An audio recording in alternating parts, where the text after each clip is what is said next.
On Thursday, the value of the South African rand fell by about 1%, sending shockwaves across developing markets.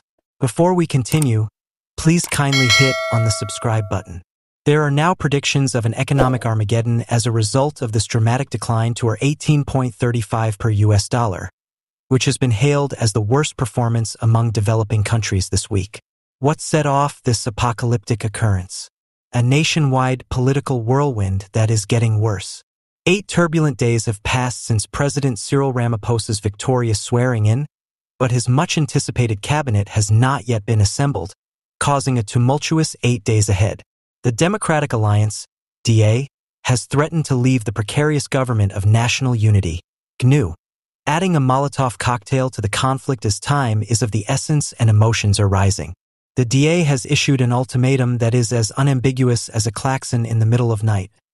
Either uphold the original arrangement about cabinet slots or they will abruptly quit. The political landscape has been rocked by this ultimatum, and observers are speculating wildly about what could happen next. Dr. Finbar Jenkins, a political scientist at the University of Johannesburg, cautions that the DA's exit could lead to a governmental collapse of unprecedented proportions.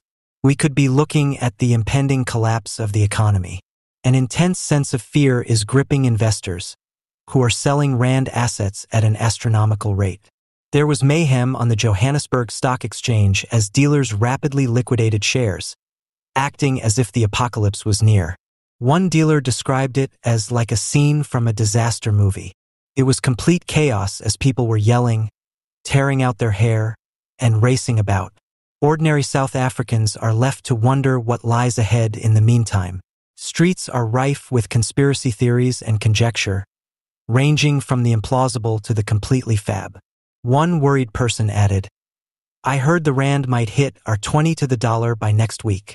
Who knows what will happen if the DA departs? Perhaps tomorrow the sun won't rise."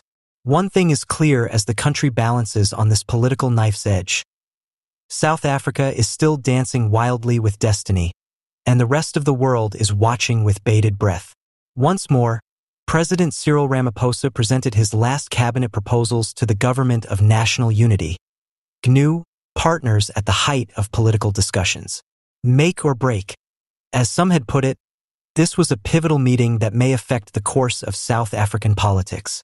An inside source claims that President Ramaphosa would use his constitutional authority to choose whoever he sees suitable to serve in his cabinet if the parties reject the ministerial and deputy ministerial positions that have been provided.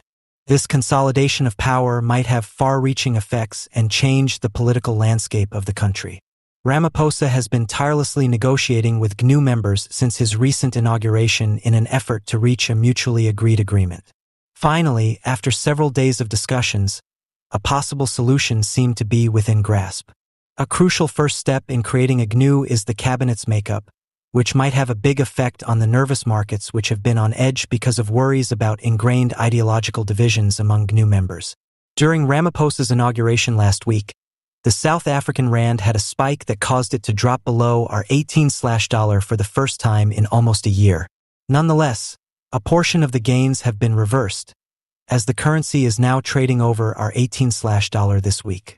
Celeb gossip news has learnt that the Democratic Alliance, DA, which originally sought 11 cabinet seats, including deputy responsibilities and the authority to designate directors general, has obtained 6 slots.